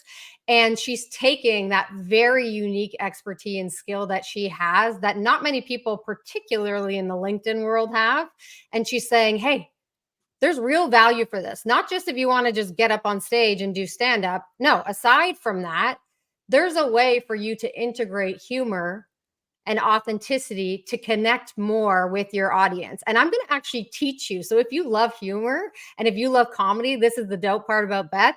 She breaks it down for you on how you can actually do this. So I geek out because I get to learn the insides of comedy from someone who's done it for many people and herself. And then I'm able to take those learnings and those insights and apply it to my own life and my own connection with folks. It's a huge, huge value that she's offering people. It's just that simple. If you could sit down with a writer who wrote for Ellen and Leno and Letterman and has done it herself for years, and she was going to teach you how to use humor so that you can connect to an audience just like she and every comedian has to do. That's the opportunity that you're getting by following Beth. She said it best to me herself when she said, there's nobody better in the world at connecting with someone or connecting with an audience in a matter of seconds than a comedian, because people are sitting there and they're expecting you to be funny. And you have to immediately do it, or they're going to shit talk you, or they're going to tune out, whatever it is. So she's got this ridiculous skill and she's bringing it to LinkedIn. So I love watching her and I love learning from her. That's true, eh? You go to some place, people are expecting you to make them laugh. And if you don't make them laugh, they're instantly pissed off. Like there's no gray. It's just black and white. It's like, oh, Beth's not funny. It's just a ridiculous concept because like nobody expects anybody else and their profession to show up as their profession. So like you're not an actuary and you walk in the room and everyone's like, well, what's the risk factor here? Tell me about it. Like there's no other profession in the world that does that. But comedians, all of a sudden, it's like, well, you're funny. You should be funny. It's like make me laugh. Performing. Shut up. Yeah. Make me laugh. That's your job in the world, to make me laugh. So Beth Sherman, we want you to come on the show with us. And hey, you're in London there, so it's the middle of the day there for you. Fuck, Jon Andersen's got to get up in the middle of the night. So you could get up in the middle of your day, Kristina, and Beth can come hang out with us, and she could make us laugh. Maybe she could teach Keith some humor. Maybe she could write some jokes for Keith. So Beth, if you know somebody in your corner, what's that, Kristina? I'm gonna say this, Beth. If you want to come on the show, you don't fucking have to make anyone laugh. I would love to just learn more about what you do and give you a platform if that's of interest to you. We can't just say exactly what we said people do to her, Keith. Beth, come on the show. That's fucked up that people do that. Be funny for me. It's funny because I learned that from our friend Jeff Hatton. Remember when Jeff came on the show? I was like, okay, Jeff, make me laugh. And I love Jeff. Jeff is funny as a fuck. Jeff is, if you guys say that. You got to go find Jeff on LinkedIn. He makes funny fucking content nonstop. But you're right, Kristina. When you put somebody, it's like, okay, that's the comedian. Make me laugh. And a lot of people say that about comedians, that off stage, off camera, whatever it is, they are some of the most serious people in the world. Because in order to be able to put together the jokes like they do, one, they have to have this skill in this craft that they've perfected for decades. And two, they just look at the world differently than you and I. Yes. They just do. And so in order to have that skill and that talent, you're getting on stage and you're performing. You're not walking around all the time being that exact same person. So Beth, if you want to join us, that would be lovely. We'd love to give you this platform for anything that you like. And if you want to be just serious and you don't want to fucking be funny at all, great. That's awesome too. We'd still love to have you. There you have it, Beth. So come on the show. Don't be funny. Yeah, no, actually, that's just it, Kristina. Beth, you are invited to our show, but you can't be funny. Nope. You got to be fucking boring. Stop being so prescriptive. You got to be just boring. You got to come here and just be boring and monotone, just like my little teaser video to folks. All right, Beth. Hey, we are celebrating you, Beth Sherman, with the Community Corner Creator Spotlight. Jimmy, we're keeping all that for our segment later for Beth. We would love to have you on the show, Beth. Come hang out with us and celebrate somebody in your orbit for the Creator Spotlight here, Mornings in the Lab with Keith and friends. All right, so listen, Keith and Kristina are going to continue the show for a number more minutes before we wrap it up. We get the business and branding segment. And Kristina, I'm calling a complete audible right now in front of you. I fucking knew you were going to do this. I knew you were going to do this. You have something against this segment that I have set up. You do not want to talk about Business Foundation. So please, Keith, you tell me what you want to chat about. So we are going to talk Business Foundation, but I thought we would talk about the League of Business Athletes. I thought we could maybe talk about the League of Business Athletes. I thought that we could be telling about what's kind of happening here in the league and what's kind of rolling out here. And the funny thing is that in many ways, Nation, it does very much segue to what Kristina is proposing we talk about, which we will get to this week, which is the foundation, what your business is probably missing. Because listen, without the foundation, your business is just quicksand. It's just kind of fucking rolling all over the place. But to start somewhere and to learn that, maybe you want to hang out with us in the league. So last week, we quietly unveiled the League of Business Athletes. It's a 100-day transformation program. You, Nation, will have a chance to hang out, invited to work with myself, Jon Andersen, Christopher Martin, aka CMartyFit, Kristina Flynn, George Jansen, AJ Zeglin, and Adam House, all in one environment. Traditionally, most coaching programs, Kristina, you go work with either Evan or you go work with John or you go work with Kristina. And traditional coaching programs are, I want to go fix my mental mindset, or I want to go and lose weight, or I want to go and get stronger. So what I believe in the Business Athlete Performance Lab, and Kristina, and we got my shit together, what helped me get through my tough times in life, going through divorce, climbing mountains, moving life forward, was stepping back and going, I don't just need one coach. I need a lot of fucking people. So I learned about nutrition. I learned about athletics. I learned about business, and I learned about all these principles, mental toughness, and I created the business athlete mindset. And that helped me, Kristina, get through my shit. So what I've put together along with yourself and our wonderful team here is what we're calling the League of Business Athletes, League 100. It's a 100-day transformational experience. You might be waking up one day. You might be waking up, mister, right now. You're going, holy fuck, I'm 46. Kristina, I was there. You're looking around, you're going, yeah, I got money in my bank account, but I'm feeling pretty shitty. I kind of lost purpose. I don't really know what the hell I'm doing. My career is kind of like, yeah, my career is great. I collect the paycheck every 2 weeks. But Kristina, I'm like, there's so much more for me. So what we're inviting you to do is to come work with us, mister. Come work with Kristina and build that personal brand. I know you. You're going, holy fuck, man, I got a resume. Kristina, how many guys come to you in the personal branding space and they're embarrassed to say that, yeah, Kristina, I haven't updated my resume in 30 years. How many, Kristina? Right? It's common, isn't it? All the time. Right? Well, and they haven't had to. Like, right. Like, why would you? You've been in the same company or the same industry. A lot of the job searching that you've done has been through your network. You did all the right things. That's not the way it was supposed to be. Yes. Things have changed, though. And then what also happened, Kristina, right? Because Kristina, I am this dude. It's 20 years ago, I woke up in my career. I'm becoming an expert in Google search. And I'm becoming an expert in all these tools that we take for granted today. Google and Microsoft and all these fucking tools. And then about 18 months ago, 24 months ago, this chat GPT, this AI stuff comes out. And now there's these guys that are all in their 40s and 50s going, what, Kristina? Holy fuck, I got to go learn that now? You got to start again. I got to start again. I'm going to lose my job because that 20-year-old or 30-year-old is going to know it before I do. Actually, no, you don't. Come join the league. Myself, Kristina, we're going to teach you AI. We're going to teach you all the skills you need to learn how to up-level yourself to succeed in today's business world. You'll become an expert in Claude. You'll become an expert in Chat GPT. And maybe not a 10 out of 10 expert, but strong enough where you can go to work, Kristina, and go to work and provide value and not walk into a meeting with all your colleagues looking like the guy who's like, yeah, fuck, I don't know what I'm talking about. Kristina, talk about that because we know there's guys going, oh my God, do I have to go learn that? Can I just pretend to hide for the next 10 years of my life and this is going to go away? It's not going away. It's not going away.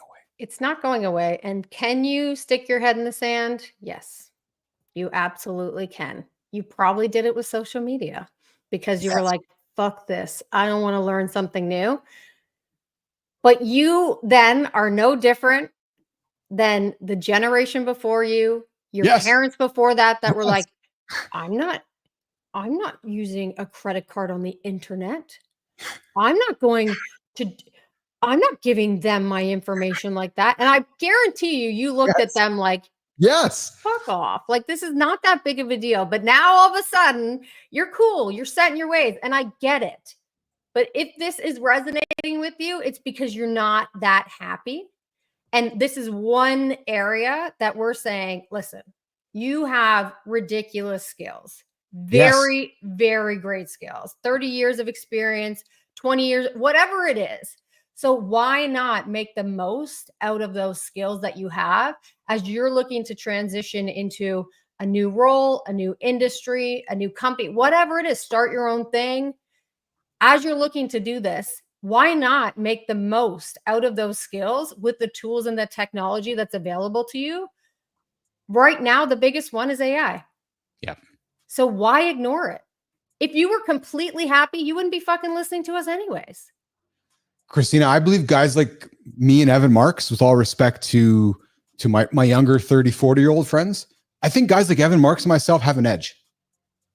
Because if we can learn the modern technologies, but then bring our silver hairs to the front and all that experience we've gained, all that experience tied to today's technologies, man, You're like, holy shit, I want to go learn from Keith or Evan and learn all the 30 or 40 years of shit that he's failed at or learned at.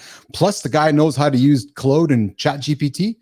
Gentlemen, those are skills. Like what we're saying to you is that those gray hairs are value, man. They are value in 2024. They're value in 2025.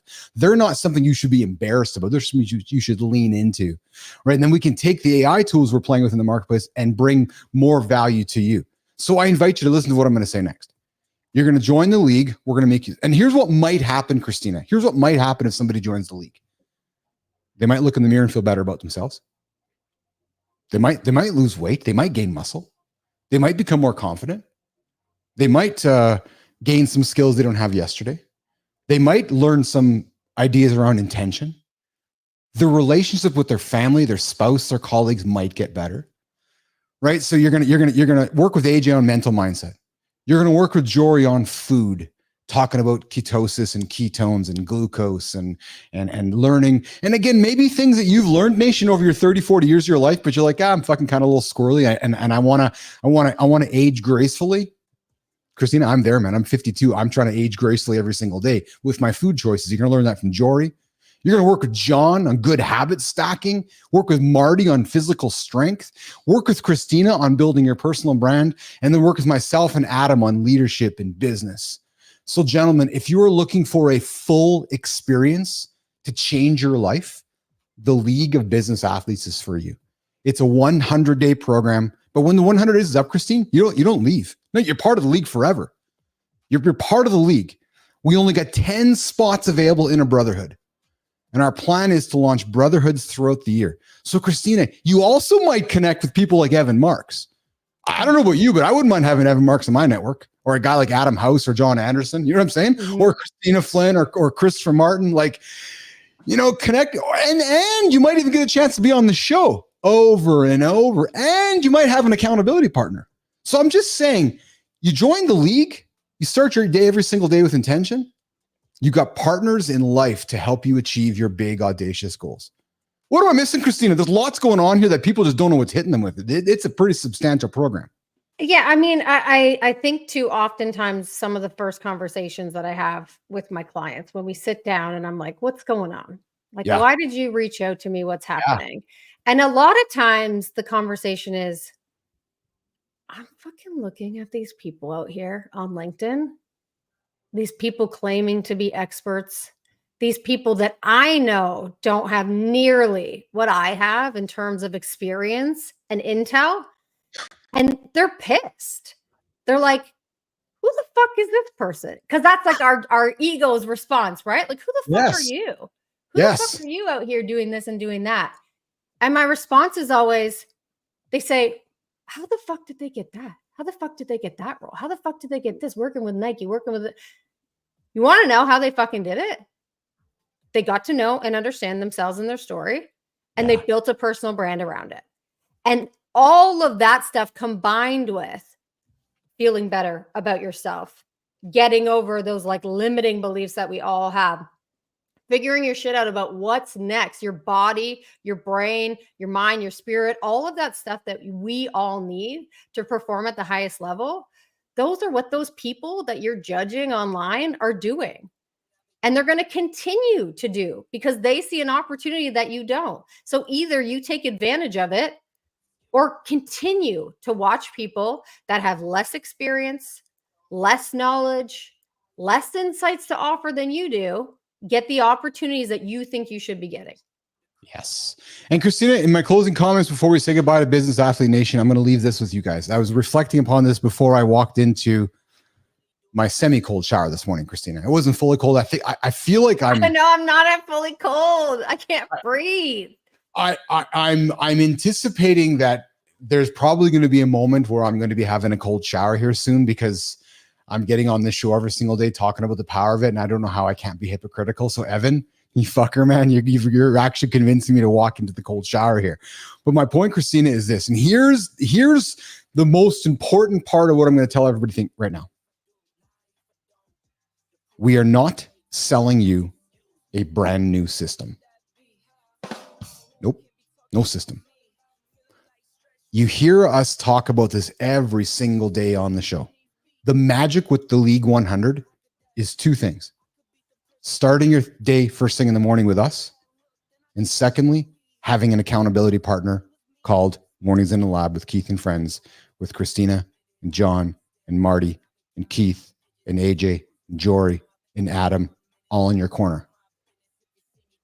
That's it. There's no magic rocket science. There's no magic recipe. There's no, here's the formula of what you have to do. No, you're not a child. You're not a child. We're not bringing children to the program. We're bringing men who want to succeed, but need some help with accountability and need just help staying on course. So no, you're not coming here and getting a brand new, the miraculous system from Keith and Jon. No, we're going to give you things to think about. We're going to teach you. I'm not going to tell you what to do. Most coaches will tell you what to do. And then Kristina, when the program's done, what happens? They fail because the coach no longer tells them what to do. So what we're going to do is say, hey, we'll see you tomorrow at 6. We'll see you tomorrow at 6. We'll see you tomorrow at 6. We'll see you tomorrow at 6. You want to be at 5, be at 5.